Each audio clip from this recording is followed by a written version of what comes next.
Of the Pack Podcast.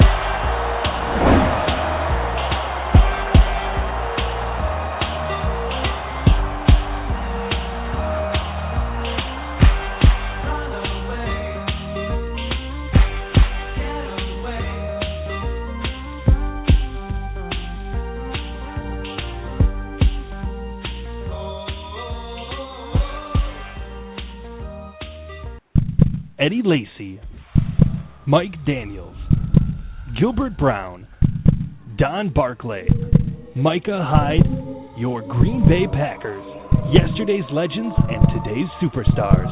From corporate or non-profit events to private parties, add some spice, hire a Packers player from Mayfield Sports Marketing. For details, just go to PackersTalk.com and click on Player Appearances. Are you looking for some signed Packer memorabilia? Look no further than Waukesha Sports Cards. If the Green Bay Packer can sign it, Waukesha Sports Cards has it. Check our website for upcoming Packer player and legend signings. Go to WaukeshaSportsCards.com. Well, hello everyone, and welcome to a live version of Pulse of the Pack. It is 4 o'clock Lambeau time on Losing Monday. It is not Victory Monday. It is not NFC North title winning Monday like we had all hoped it would be. The Green Bay Packers lost the division last night. The collapse is complete. They are not division champions. They will be in the playoffs, but as a runner-up in the NFC North for the first time since 2010. I am Jacob Westendorf, your host. Along with me, as always, is Jason Perrone in his final week as an Arizona resident. Jason, how you doing? Well, I'm doing okay. It is Black Monday, Jacob, as you know. And while we just kind of talked about how it's been quiet around the league in terms of the typical meaning of Black Monday, for Packers fans, for us, it is a Black Monday. So I've been better. And true to form, although I'm in Arizona, which is the Valley of the Sun, I look out the window and what do I see but gloomy gray skies and rain falling from the sky, as if to say, we prep you for the Twin Cities, which I will be a permanent resident of in about 8 or 9 days' time. And checked ahead and looked at the weather, Jacob. And the day that I'm scheduled to roll into town, you know, you guys kind of had that unseasonably warm spell the last couple of weeks. Well, it is scheduled to be anywhere between 0 and 3 degrees to park my car at my final destination. That is glorious. Way to welcome him back to the Midwest state of Minnesota. We appreciate it. We do not, however, appreciate what happened last night. A season that began with so much promise. After the Packers won in Week 2 against the Seattle Seahawks, that dropped the Seahawks to 0-2. A lot of people had the Packers and Seahawks pegged as the top two teams in the NFC. That gave the Packers a theoretical 3-game lead on Seattle for home field advantage. Now, there's no NFC North title. There's no home field advantage, and they have a wild card date with the Washington Redskins. And really, it starts with the offense, just like it has all season. It's the same story last night. They have no identity. Their pass offense was terrible. Aaron Rodgers didn't play well, missed some easy throws that he normally makes in his sleep. They had a game plan. The first series of the game, they ran double tight, one receiver and a fullback, and they ran the ball down the Vikings' throat. They ended up only getting a field goal out of it. I understand that was disappointing, but they completely went away from it until the middle of the third quarter when the game was out of hand. It was 20-3 by the time they went back to actually committing to the run game. Really last night, I guess the only answer I have is one bright spot is Devontae Adams actually showed a little bit.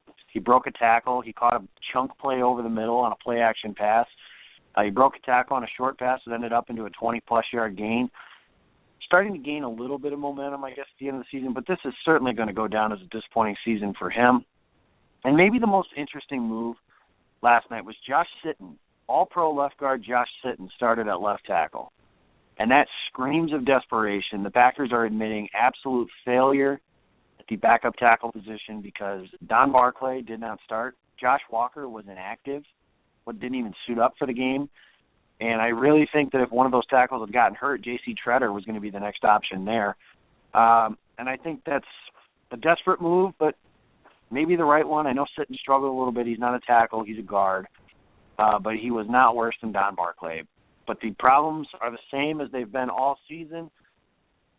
Jason, what's your assessment on this offense without an identity now, 16 full games into the season? Because to me, it's clear we've been saying, a lot of people have been saying for most of the season, well, they'll be back. You know, they have Aaron Rodgers, they have Randall Cobb, they have Eddie Lacy, they have this offensive line, they have these talented players. To me, it's clear this offense sucks. And there's really no other way to put it. This offense is bad. They finished 23rd in yards. They finished 28th in yards per attempt. There's just a lot of things that if I told you the quarterback was Aaron Rodgers, you'd laugh at me if I said those were the final numbers, but they were. The offense stinks, and I think it's time to come to grips with that. There's not going to be, in my opinion, some reawakening. The Force will not awaken. Since I can sneak a Star Wars reference in, I will. The Force will not awaken on offense. The Packers' offense is not going to be good. If they're going to make this improbable run to a Super Bowl, they're going to have to win 4 straight ugly-ass games, and that's really the best way I can put it. But, Jason, I've talked enough. What's your assessment on this offense now 16 games in? Well, the first thing I want to say is that, and, you know, fans of other teams who love to hate Aaron Rodgers and the Packers for their success that they've had for so long, is when are we going to get to the point where we stop saying things like not a typical Aaron Rodgers performance, can make that throw in his sleep, you know, those types of things this season, because the norm, the baseline for this season for Aaron Rodgers is not what it's been the last 10 years. Unfortunately, his season fell apart after the bye week, and we don't have a lot of answers as to why. Analysts after analysts have been stumped by it, and at this point right now, it's just the same things over and over again. I listen to one podcast, they're talking about receivers that can't get open. I listen to another podcast, they're talking about how receivers are open, Rodgers just isn't seeing them. Listen to another podcast that says the Packers are abandoning the run too soon. Mike McCarthy's given up on the run, and the offenses, they're not running the football enough. On the next show, they're saying that the run game can't be counted on because they can't get anything going. Eddie Lacy's not running right. He's either injured or he's watching too many video games or he's out of shape and he can't run well. He's dancing in the backfield. So I give up anymore. I mean, the offense, like you said, it sucks, and that's a terrible thing to have to be saying at this juncture. And I, too, would have said if you told me that that's how I'd be describing the offense heading into the playoffs, I'd be like, there's no way you're talking about the Packers, and especially after the way that the season started. So everybody wants to know, the burning question is, what in the hell happened to this team, and what is it? Is it a magnitude of things? I try to read between the lines when I listen to these guys talk. You mentioned Josh Sitton at left tackle, and maybe that was the right decision, and maybe from a talent perspective, Jacob, maybe you're right. But Josh Sitton's comments after the game gave me no confidence or indication that he wants to be playing left tackle, that he thinks he should be playing left tackle, that he agreed with the decision of his being out there. And, because of some other things I had going on, didn't get to catch live the beginning of the game, and I also wasn't in a position to really catch Twitter pre-game. So when I got home, I'm trying to catch up with everybody, and I'm watching, and I'm checking the spots of positions where I know guys are hurt because I want to see who's out there. And I'm like, at first I thought to myself, I said to my wife, I said, this is the strangest offensive formation I think I've ever seen, because the Packers don't even appear to have a left tackle out there. Josh Sitton is the left guard, and he's the last offensive lineman on the line. I'm like, I didn't even know you could do that. And then all of a sudden I started counting, and I'm like, wait a minute. Josh Sitton is the left tackle. And then I realized that they put Lane Taylor in at left guard, and then you got Lindsey at center and Lang, and and Bulaga. And so I just, I guess Mike McCarthy tries, but he tries in different ways. He's got his own style. He does weird things. Some of them work, some of them don't. This whole thing that he did with the line, to me, reeks of desperation, like you said, is true. We're not the only ones that said that. I saw that from several guys that were watching the game yesterday. And, McCarthy's got a lot of success in the regular season. He's overall, his record speaks volumes to the games that he's won, and obviously it's all about winning games, it's about giving yourself a chance in the postseason. Hard to win playoff games, and then he's got a Super Bowl win to his credit. So, but at this point, and after yesterday, and after getting swept by the division at home this year, when the team's goal is to go undefeated at home every season, and none of these three teams, as badly as the Packers were playing this year, when they played them, were as good as Green Bay. Green Bay should have beaten all three of those teams. Now it's starting to, McCarthy's, reputation is starting to lose its luster. That Super Bowl championship's really starting to move further and further on the back of the shelf, because this team is in disarray, and what is he going to do? Leadership is about righting the ship and keeping calm and keeping everybody together when things are wrong. The offense is just a mess right now. The passing game, Cobb had 2 drops yesterday. Yes, it was nice to see Devontae Adams. At least we can keep him on our intro for a little while after, yesterday's game, because one of them was a nice catch and burn. But, yeah, man, this is I'm not going to resort to the cliche of the dumpster fire or any of that kind of stuff. But this offense is going to be probably a big topic of conversation for us when we do some of our off-season shows and we talk about what it looks like moving forward and what we think this team might do. But not a good day. Not a good day when you only put up 13 points at home. I believe the cliche from you actually deals with dog fecal matter, but I'll Correct. leave that alone.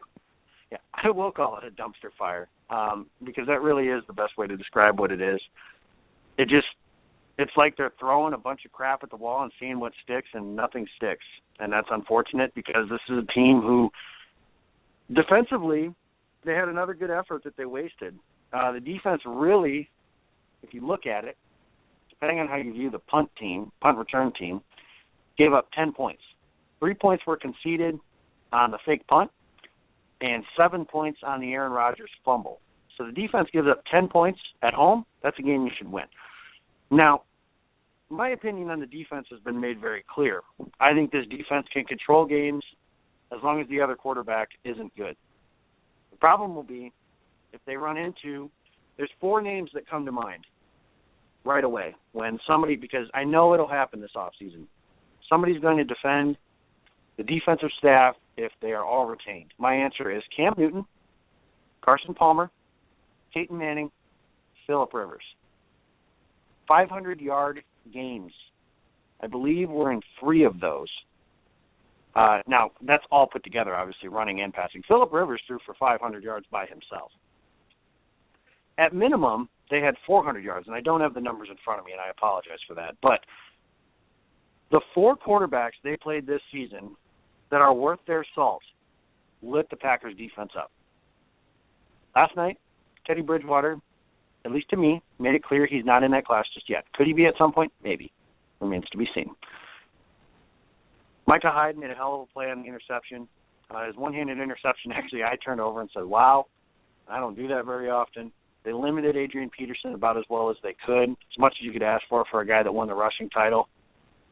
They really played really well, but it was against a bad team. So, Jason, how much faith, I think we figured this out at least to some degree.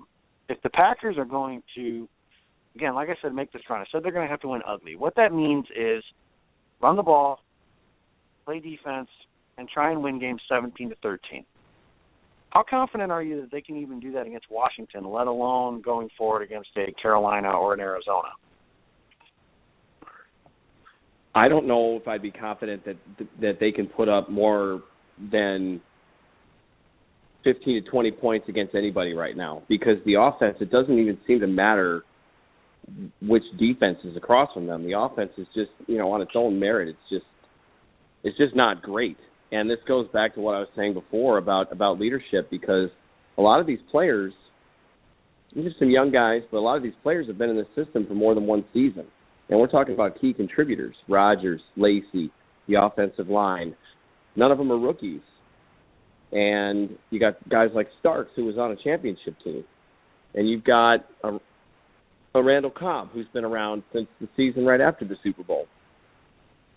James Jones was part of that team. He was in that locker room.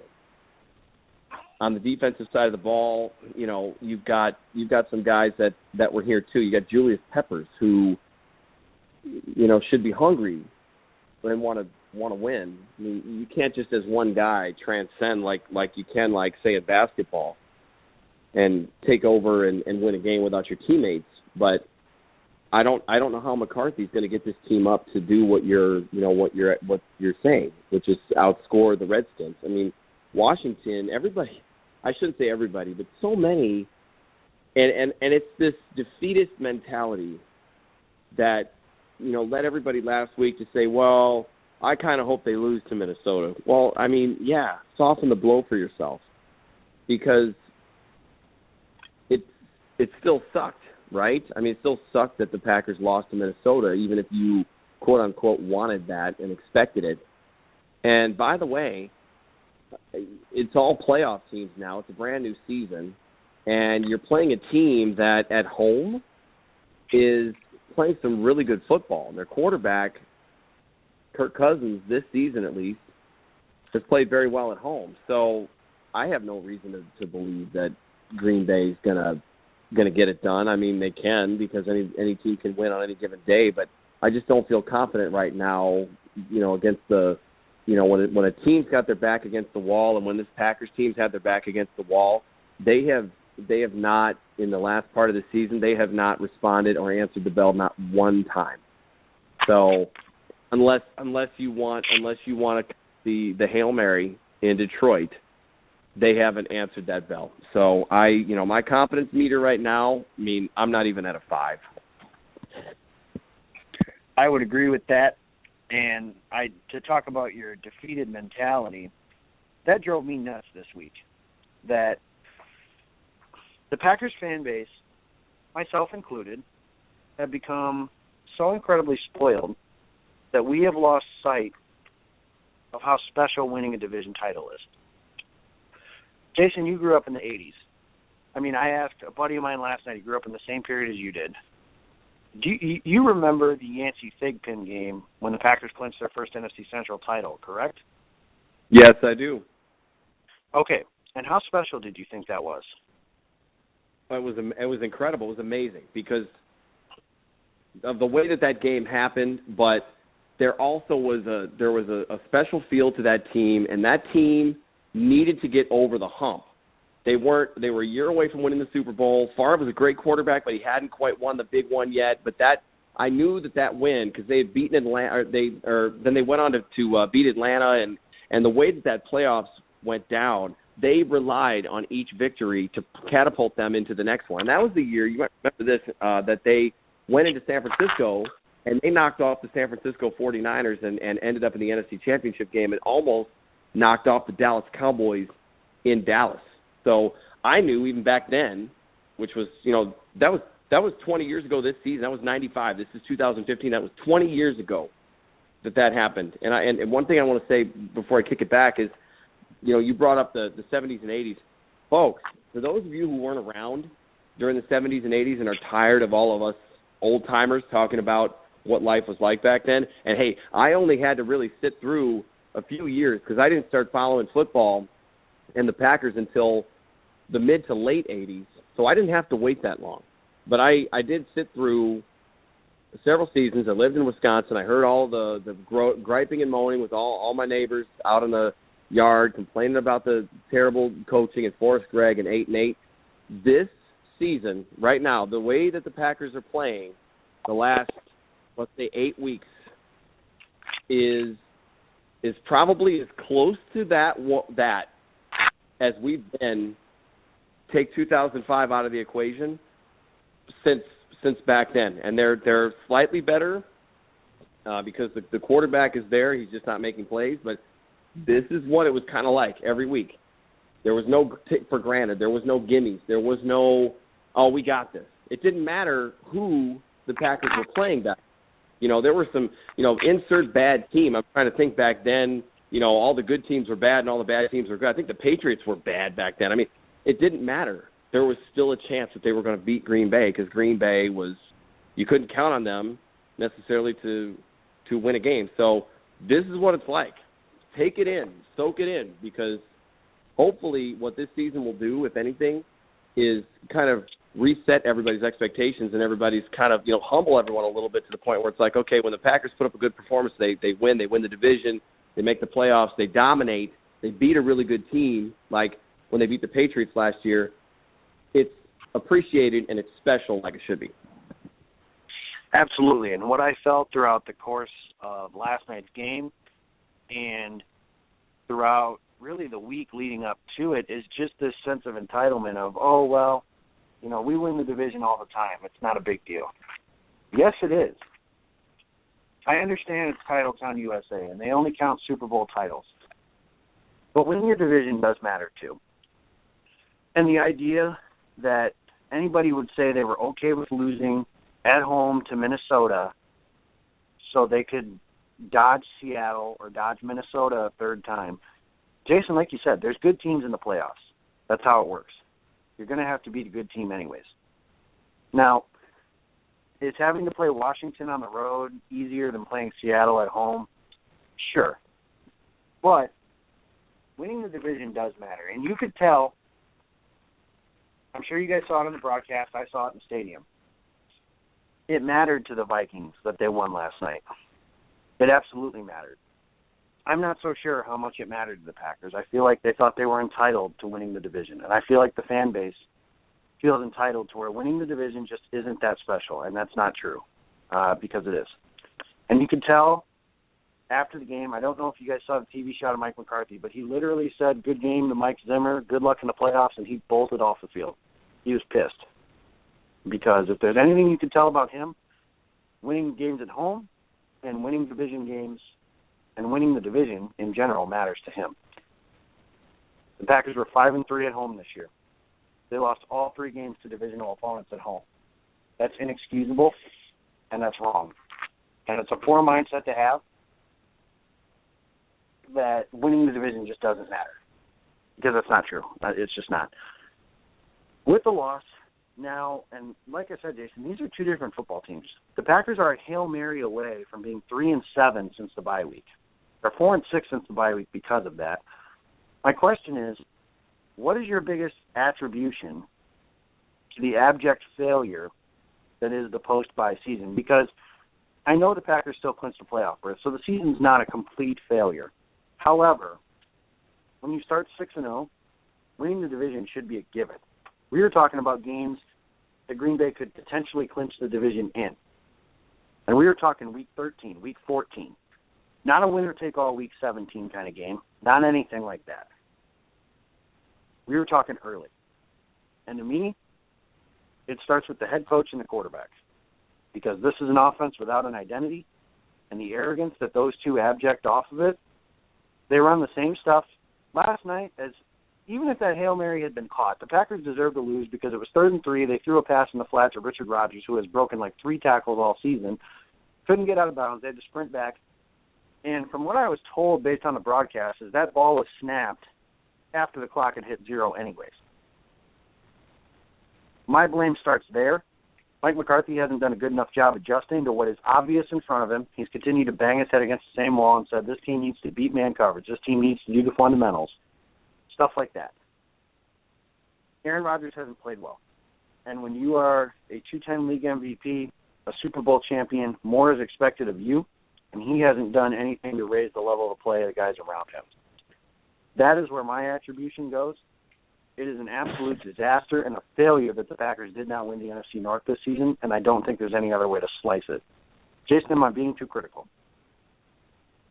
No, the expectations were warranted. This team had everything they needed to accomplish what a lot of people thought they would before the season started, the way they started, and then they fell apart. So my blame, the majority of the blame that I want to hand out here is going to go to Mike McCarthy because we simply don't know everything that has contributed to this terrible back half of the season. So without knowing exactly what it is, because no one's going to tell us, and frankly, we're really not entitled to know. There's certain things that are team business only, and they don't owe us a full-on explanation. Mike McCarthy doesn't have to step up in the podium and say, well, Josh Sitton's playing with a stress fracture in his leg, and TJ Lang's shoulder is, duct taped together, and Aaron Rodgers. They don't owe us any of that. But Mike McCarthy has not been able to get more out of these guys week after week after week. It's one thing if Denver comes out and wins at home and puts up a great game, but the following week in Carolina, they're stagnant on offense again. It takes them way too long to get started. They made a late charge and had a chance to tie that game. So in a way, you could say that they did play well. Even though they fell short, but he's not fixed. The 3 losses all came after the bye week to the division at home. After losing to Detroit, they should not have lost to the Bears, and they should not have lost to the Vikings, whether the division was on the line or not. So that right there is a failure to get more out of the guys around you. So from a leadership standpoint, Mike McCarthy has not been successful. I'm also going to put some on Aaron Rodgers. We both match up here, but Aaron Rodgers is not playing good football. He is not a good quarterback right now. I won't say that I think that he's dropped off and he's going to be bad. He's just not the type that's going to allow himself to drone through and fail every year. So I expect to see a better Aaron Rodgers in 2016. But I don't expect it in the postseason because this team is what it is. I'm not fooled anymore. I mean, the fool me once thing. I mean, that's we're way past that. So it's McCarthy and Aaron Rodgers. Aaron Rodgers is not playing at the top of his game. Jacob, I don't like his body language on the field. I just don't like the way that he's reacting after some of these plays. He's getting frustrated, but it's almost. I mean, I'm almost getting a little bit of like, yeah, I'm frustrated, but F it. We're not good this year. And I think we talked about it last week where Favre kind of got that way sometimes, but he always was trying, and then his version of trying was throwing it into triple coverage to try to make a play and not give up, and it ended up making it worse and killing the team even more. But I just don't like the body language. Rodgers is just not into it. He's not into this offense. He's not into this team. He's not trying to make anyone better. I don't see good, conversations that are going on the sidelines. I don't know if you have any input on that because I know you've been fortunate enough to do some work, and obviously that work keeps you busy and you're not there on the sideline with the players. But I don't see engagement from Rodgers and his being a leader in whatever way he's going to be a leader because, he's not the vocal type. He's not a Ray Lewis type, but those two guys have just not elevated the play of those around him. And without that, you see the result. I mean, this team is, barely better than a 500 team if you take the Hail Mary out of the equation. One thing I'll say about the privileged information, I suppose, that I have, and I can't say much, but one thing that I can say that I've noticed, whether I was in the stadium as a fan or if I was working a game, is there used to be an atmosphere around this team that it was fun, that they enjoyed being around each other, that they had fun playing football together. Now, I know that they haven't made as many big plays and such as they have in the past, and obviously there's not going to be much excitement if there's not a whole lot of exciting things taking place. However, it just seems like there's not a whole lot of enthusiasm from what I can see. Now, I'm certainly not privy to all the information. I don't know enough to say that's the problem, but it is something that I have noticed, whether it's in the crowd or down on the sideline with the guys, not an atmosphere of a fun-loving bunch that they've been in the past. it almost feels like they're stubbornly banging their head against the wall. I mean, something that Packers Notes, his name's Michael Rodney, at Packers Notes, brought up last night is, a couple weeks ago, Aaron Rodgers advocates for Jared Abbrederis to get more playing time. Last week he gets 11 snaps, drops one pass, he's banished to the bench. Last night he plays 0 snaps on offense. I'm not saying Jared Abbrederis is the savior to the offense, but it feels like McCarthy is just blatantly ignoring Rodgers' input. Maybe he doesn't appreciate Rodgers pointing that out in the media, I don't know. But it feels like the two are working against each other instead of working together. I don't know if that's the case, but it's pretty clear to me and others that those two aren't on the same page. And one other thing I do want to bring up is play calling people, shut up. Because, and I don't mean that to be rude, but it's very clear. Mike McCarthy, it was a good thing to those people when he gave up the play calling. Then all of a sudden, after week 6, they wanted McCarthy to take the play calling back. Mike McCarthy does take the play calling back. They scored 28 points against the Dallas Cowboys. After that, they score realistically about, what did they score? 30 against Oakland, but they earned about 9 of those points because 2 touchdowns are set up by interceptions. One actually was returned for a touchdown, and another was set up by a big kickoff return. So they earned 9 points out of that entire game. They scored 8 against Arizona the following week, and they score 13 last night. And they have 2 cracks to tie the game, and they don't even really, put up much of a threat to do so. So it's frustrating because, like I said, the team that I love more than anything doesn't seem like they're having fun together, and they're not as fun to be around. It's disappointing. And it's semi-understandable. It's like I said, we've become spoiled, so have they, because they're not used to things not going well. Maybe they don't know how to handle failure because they're not used to struggling. Even when they were 10-6 in 2010, that team competed in every game. You could argue they played their best in a lot of games that they lost. And it would be different this year if the Packers were 4-6 down the stretch, losing heartbreakers to Arizona and Carolina and Denver and the NFL's elite. But they weren't doing that. They were losing games to 3 NFC North teams, and none of those NFC North teams played their best games. Chicago did not play well. They scored 17 points. Detroit scored 18 and did everything they could to hand the Packers that game. Yesterday, the Vikings did the same thing. The Packers just aren't and were not good enough to take them. And that's what this team is. With that being the case, the Packers are now 1 game away potentially from the season being over. So the off-season is looming ahead. I don't want to get into it too much because our off-season shows are obviously going to have a lot of this content, but are you looking forward to some changes being made? And if so, what would you like to see? One thing I threw it out as a theory. I wrote a story on it. I do think that it's something that needs to at least be looked at, and that's the idea of Ted Thompson being promoted and Elliott Wolf becoming the general manager. And that's not to say I hate Ted Thompson, because I don't. I think he's done a lot of good things for this organization. Obviously, he has just as many Super Bowl titles as a general manager as Ron Wolf, and Ron Wolf is a Hall of Famer. Now, is it a little different with Wolf? Absolutely, I understand that. But based on those numbers alone, it's the same. 1 Super Bowl apiece, that's all it is. 1 Hall of Fame quarterback, 1 Super Bowl apiece. But I do think that needs to be looked at. I'm okay with Mike McCarthy remaining as the head coach. I am admittedly starting to waver. This is a guy that I would staunchly defend to anyone.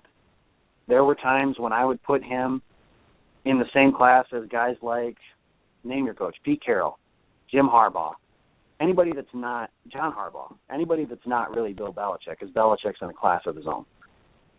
I'm starting to waver, and that waiver will only become more loud if he does not make some changes to his coaching staff, because if they need to see how change worked, all they need to do is look at special teams. Sean Slocum had an absolute meltdown with his unit in last year's championship game. They were the worst special teams unit arguably in the league last season. They changed that. They have an average to above average special teams unit. I'd like to see 2 new coordinators. I'd like to see some new voices. I know people are going to bring up Joe Philbin and Ben McAdoo with Tom Coughlin retiring. Those guys. And that's nothing against those guys. but it just feels like you're looking backward instead of looking forward. And what I would like to see is somebody come in that room with some new ideas, some fresh ideas, a new voice, maybe someone that's even willing to kick Aaron Rodgers in the ass a little bit. Because you can kind of see, Jason, you kind of alluded to it a little bit, you can kind of see some of the same things with Rodgers and McCarthy that you saw with Favre and Sherman. The leash has gotten a little long.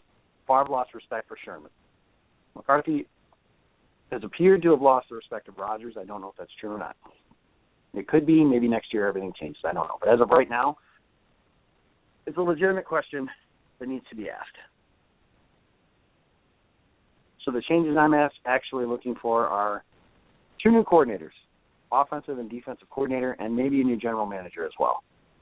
And I think that those changes alone could help something. If next season doesn't go according to plan, then we can maybe start talking about the necessity for a new head coach. However, one thing to remember is for everyone saying McCarthy needs to go and has needed to go for a long time, they were number 1 in scoring offense last year. They were a blink of an eye away from the Super Bowl. That's not a coach that deserves to be fired, in my opinion, after one failure of a season offensively. That's how I feel, and we'll get more into that as the offseason finally hits, whenever that does happen. Jason, how do you feel about the looming offseason? I'm with you. I don't think it's time to talk about Mike McCarthy as not being the head coach of the Packers. I'd want him back next year, even if they get killed in Washington next week. I want McCarthy back next year because this is his team. This is his offense. And, okay, so some things went wrong. Some guys got hurt. Some things are happening that we don't know about. Well, let's wipe the slate clean. Let's hopefully get everybody back healthy because, we never know. I mean, Aaron Rodgers could blow out his ACL in training camp next year or in preseason, or Cobb or Devontae Adams or Lacey. And we're right back to where we were this year where everyone's going to, and if that happens, I hope it doesn't happen, if only because I cannot handle the daily, well, here we go, it's just like last year. Packers fans, and every fan base does this, they love to compare to the past. They love to compare to this happened then and this was the result. We're there again. And up until yesterday, and even still, because, Jacob, what did the Packers' final record end up being this year? 10-6. So the 2010 club was there were members that were out there last night, late into the evening, as I was writing my Game Balls piece, talking about, well, last time they were 10-6 in a wild card, look what happened. Ha ha. And I'm like, yeah, there's, I get the whole history repeats itself. And I've been an advocate of that, and I've been hey, anything can happen. And it's true, anything could happen. But we need to stop waving that flag here. And I think the one thing I've said, and I have to stand behind it, and I still do stand behind it, and we talked about it a little bit before we went on, I think the defense needs, and it's funny because they've been the one unit that has produced and have been good, but for some reason, I feel like this offense can bounce back. I don't know how much better they're going to be next year. I predict that they're going to come out of the gate slow. They came out fast this year. James Jones was catching touchdowns left and right. Aaron Rodgers was throwing, rolling left, throwing right, making throws right on the money. Guys were getting, space upon space to work. Eddie Lacy was running okay. And then some injuries happened and whatever else happened, and that stopped. I think they're going to come out probably and struggle a little bit next year because, even with Jordy back, you don't know how well he's going to play. It's going to take a guy a while to get used to playing again, get confident in his knee. The ACL tear, what that greatly affects isn't the straight line speed. It's the cutting. It's the moving. And that's one thing that Jordy Nelson is one of the reasons why he's been such an effective receiver, is because he's been able to contort himself and twist himself and stop on a dime and catch the back shoulder throws and, acrobatic catches along the sideline. And all those things require a healthy pair of legs. And so it might not be right out of the gate Nelson. I mean, I guarantee you everybody's going to be looking for the deep ball to Nelson the first week to say, okay, we're back in business. Let's do this. Let's do it. And it's just, I don't think it's going to happen. But I think on the defensive side of the ball, I think Dom Capers, I think it's time for a new leader on defense, because I just feel like we might be seeing this defense peak this year. And if they come back next season and it's the same thing, they need somebody that's going to elevate them. I look at guys like Jake Ryan. Jake Ryan, maybe I was wrong about him. Has not been very impressive. He's putting up a lot of tackles and he's making plays, and he tries hard, but I'm seeing the limitations in the ability. He got burned. I mean, he got burned squared last night. And if Teddy Bridgewater puts that ball on the money, that is a touchdown, and Jake Ryan is not even on the television screen. I mean, he just single coverage can't handle it. He doesn't have any of those skills. Now, he had a nice play on Adrian Peterson. I mean, he can make a nice play, but if he has to tackle a guy one-on-one in the open field, we're in trouble. If he has to cover a receiver or, heaven forbid, a tight end, we're in trouble. So I think the defense needs a fresh voice. They need a new leadership. As far as the offense goes, I don't know what kind of a shakeup they're going to do, but you've got an associate head coach in Tom Clements who was calling the plays. Now he's not, so he's up in the booth, and I'm sure he's part of the game prep process. But what the heck is he doing now? Edgar Bennett is the offensive coordinator, so what areas of the offense is he preparing each week, and is he responsible for? And what do they do there? And then you got Mike McCarthy, who's back to calling the plays. So, McCarthy almost immediately gave up the play calling and said he wanted to be in tune with more areas on this team. And it just seems like all these things, these big things that McCarthy tries to do, they don't seem to work. They don't seem to take. And so I'm just starting to question, like you said, you're not against him, but you're starting to wane a little bit. And if there's any part of me that's starting to wane on McCarthy, it's that I just don't think he has any fresh ideas. I'm just worried that we've seen the best of him, and he's been with this team for 10 years, and maybe we're going to find out the hard way that we've our best days with Mike McCarthy may be behind us, because his ideas and his fresh attempts just they don't seem to stick. I mean, he came out and had a great game offensively against the Dallas Cowboys when he took the play calling back over.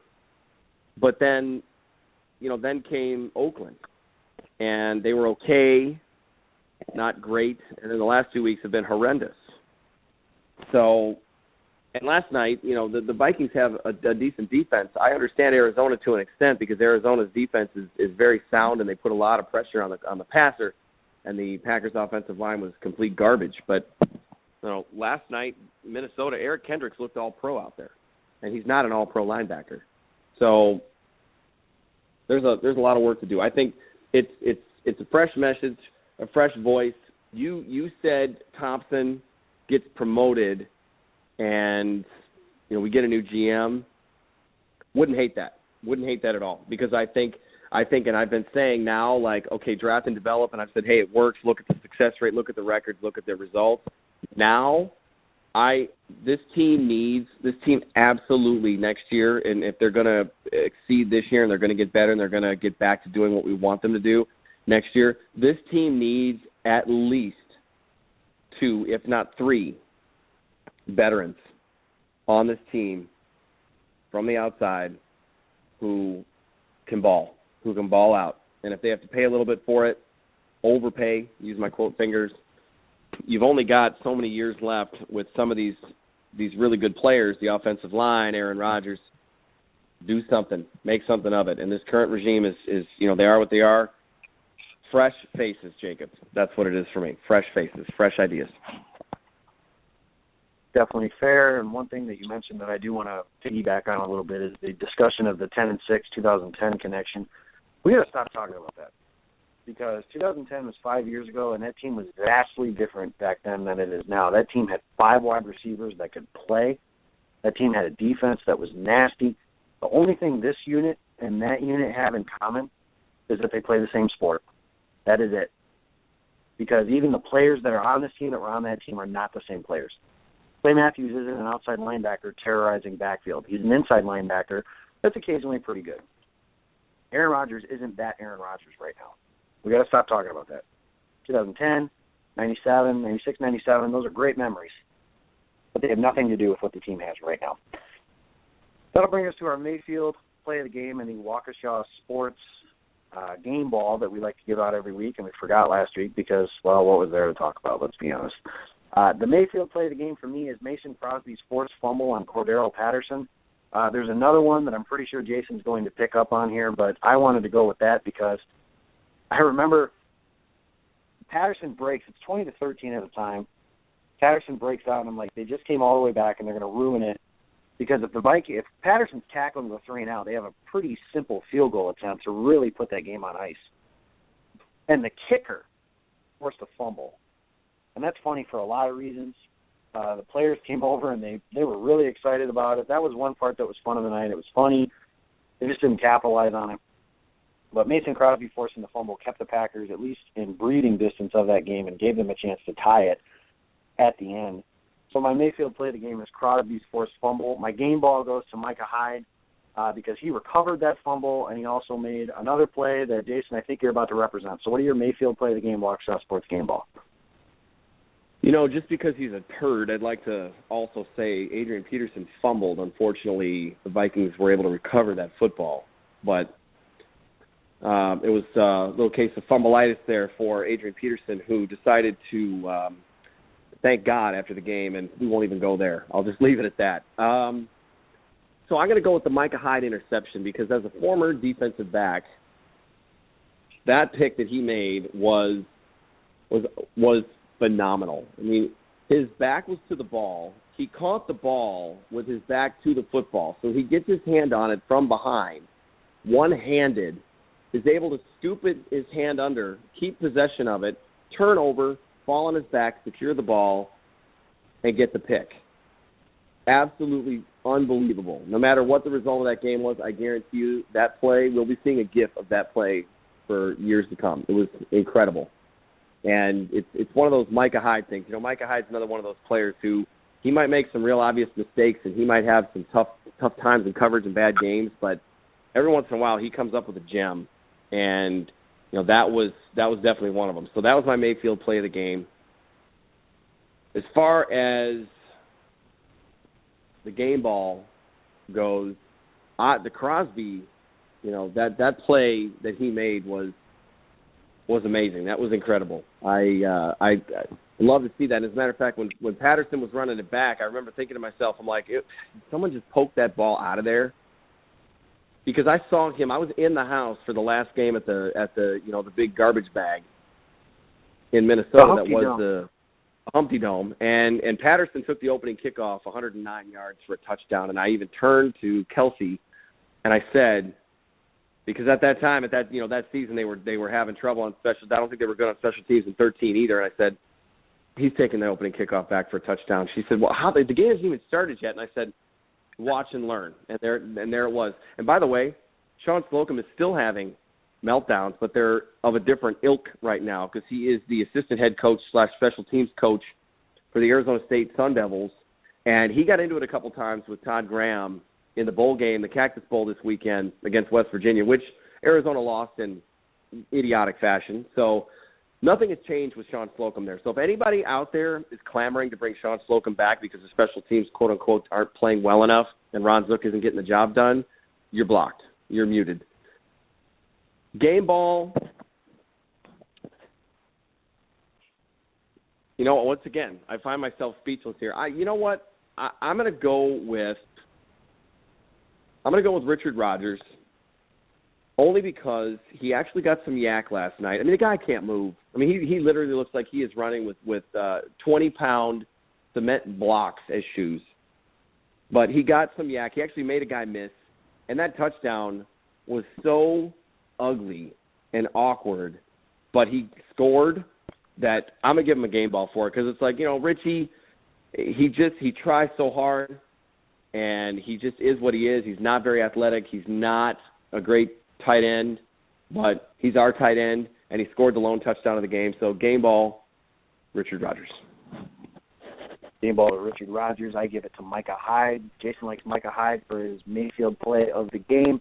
Mayfield Sports, Waukesha Sports, our sponsors, we'd like to thank you again for all the support you've given us this season. You need a Packers player hired, contact them. They will help you out, make your events even better. Potentially the final game of the season, I should say, coming up, Washington Redskins. It'll be a Sunday kickoff at 3:40. It'll be at FedEx Field in Washington. The Green Bay Packers are on the road. They're not at home. They're not division champions. That is why they are on the road. The Redskins won the NFC East with a 9-7 record. Kirk, you like that Cousins. 23 touchdowns, 3 interceptions since Week 7. He's playing phenomenal football. That is why I said this game is not a walkover. The Packers should not be wishing, Packers fan base, I should say, should not be wishing for any particular matchup because, like the adage always goes, careful what you wish for. So, Packers get that. That's the matchup they have. As of now, they're 3-point favorites, I believe, from what I saw in the opening line in Washington. Take that for what it's worth to you.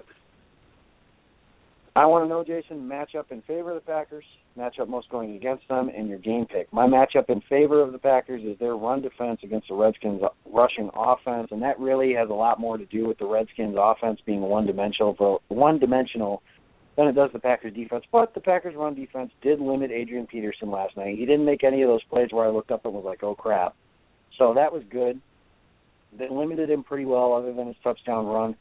That's the rushing champion. That's what the Vikings want to do. They want to run the ball. The Packers made Teddy Bridgewater try and beat them, and I'm not even going to argue that Teddy Bridgewater beat them. So Packers' defense did a good job last night. I think they can do a good enough job of trying to make Kirk Cousins beat them. We'll see if he can. And one of the reasons I tend to suspect he will is because the Redskins have one of the best route-running tight ends in all of football, and that is Jordan Reed. Jason, you're talking about how Richard Rogers is running like he has cement blocks in his shoes. Jordan Reed runs like he has fire coming out of the back of his shoes. He's fast. He's athletic. He's quick. He's good at running his routes. When he's healthy, he's a very good tight end. I think that he can give the Packers fits in the middle of the defense. This should be their main focus, I think. I know that the Redskins have some good receivers with Garcon, Deshaun Jackson, but Jordan Reed is what makes that offense hum. I do not like this matchup at all. I don't think that the Packers have anybody that can match up with him really well. Maybe if they get Sam Shields back, and that's another story for another day, but Shields missed a third straight game with a concussion. There's got to be some concern there with that. But if they can get Shields back this week, maybe.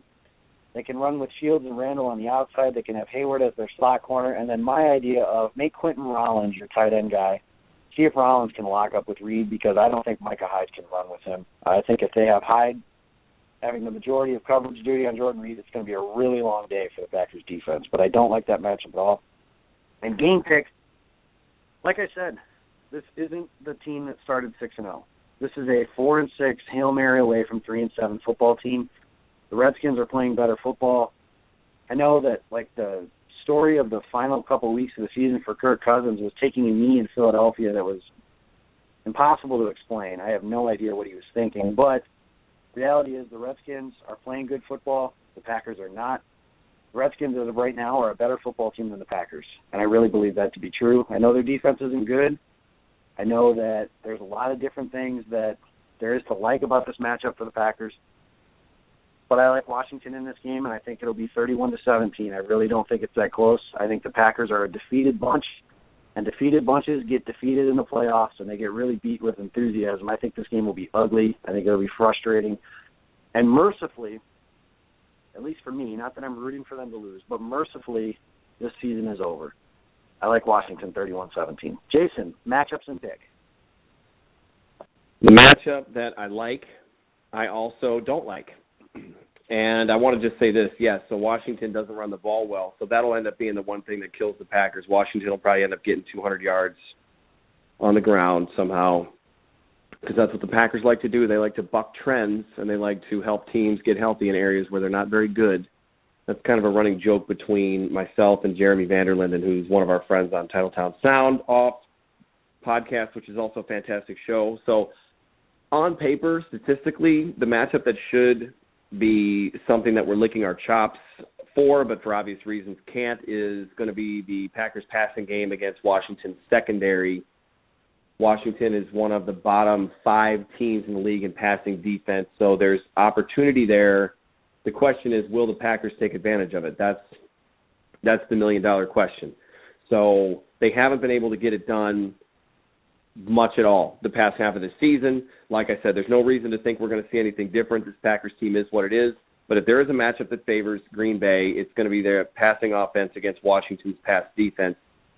On the flip side, I don't like a guy like Deshaun Jackson against Green Bay's secondary. I think he's very good at the double move, and as good as Demarius Randall has been, I just see that being a problem. I just see Jackson getting behind the defense a couple times. But really, I think the bigger problem is going to be, just because they haven't solved it against anybody, the pressure on Aaron Rodgers. I think it's going to be Washington's pass rush. It's Washington's pass rush against Green Bay's offensive line. I think Aaron Rodgers is going to be under too much pressure, and he has enough problems of his own already as it is. So the offense is going to struggle, and so those are my two there. So Green Bay passing game, but then the matchup I don't like is the pass rush, which would then challenge the passing game. So that's why I said I like it, but I don't like it. So there you have it. I'm also going to take Washington game. I just think, like you said, I think Green Bay is just, we've seen the best of them this year.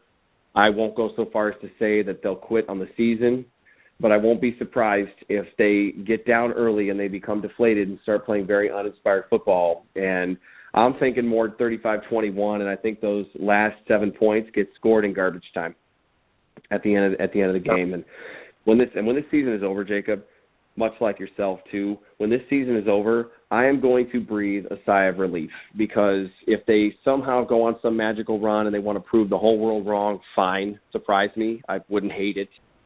But I think we're ready for the season to be over with. We've been through a lot. We've been through a roller coaster. We've been through a lot of unanswered questions, and I think we want to just start focusing on the future. And in years past, we knew that next year meant bringing the team together, getting back into camp, getting into shape, and taking the field. But it's a little bit of a different era this year. I think there's going to be some changes that we're going to have to really kind of deal with, think about, talk about, look at, that are really going to impact this team and how they move forward and how they operate. So I don't think it's going to be clean, same guys are back. I think we're going to see some big changes, and hopefully for the better. But one and done once again. And with that, with losing the division and then losing a playoff game right away, that's not going to do a whole lot to quiet the Mike McCarthy naysayers and the Ted Thompson naysayers. And so it's going to be an interesting road to see where this team goes after that. Absolutely will be. There's a lot to talk about once the offseason finally hits, whether the Packers make a magical run or not. Any given Sunday, as the saying goes. Packers will kick off Sunday at 3:40 in Washington against the Redskins. It'll be playoff football. Win or go home. Jason and I both like the Redskins to send the Packers home for the season. We'll see what happens if we're both wrong, if we're both right. Hopefully we're both wrong. But, Jason, like you said, there may be a sigh of relief once the season finally ends. Instead of having to finally come up with answers why various people on the team are not playing well, why various coaches are not coaching well, we can focus on the future and see if the Packers make any changes. That's going to do it for today's show. Be sure to check out PackersTalk.com for all your latest Packers news and podcasts. I want to thank our sponsors again, Mark Mayfield and Waukesha Sports. If you need a Packers player to liven up your event, talk to them, contact them. They can spice that up for you.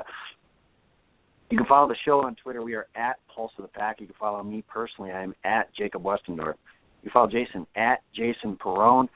Got a lot of interesting stuff coming up. It's playoff football, and regardless of if the Packers are playing or not, it's still a very exciting time of the year. There's some good games on this weekend.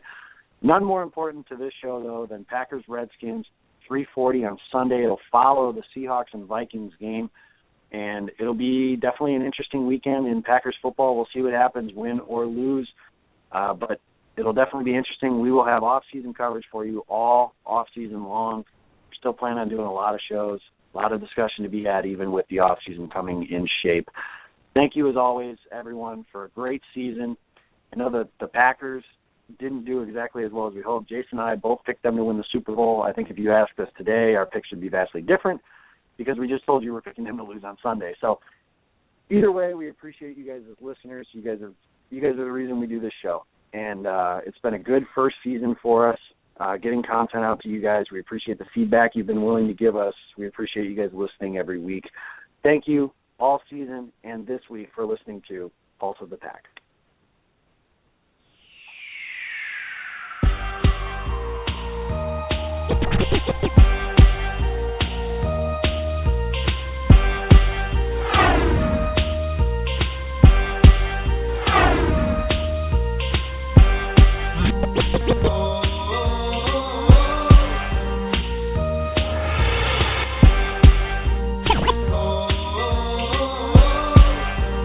Pulse of the Pack podcast. Eddie Lacy, Mike Daniels, Gilbert Brown, Don Barclay, Micah Hyde, your Green Bay Packers, yesterday's legends and today's superstars. From corporate or nonprofit events to private parties, add some spice, hire a Packers player from Mayfield Sports Marketing. For details, just go to PackersTalk.com and click on Player Appearances.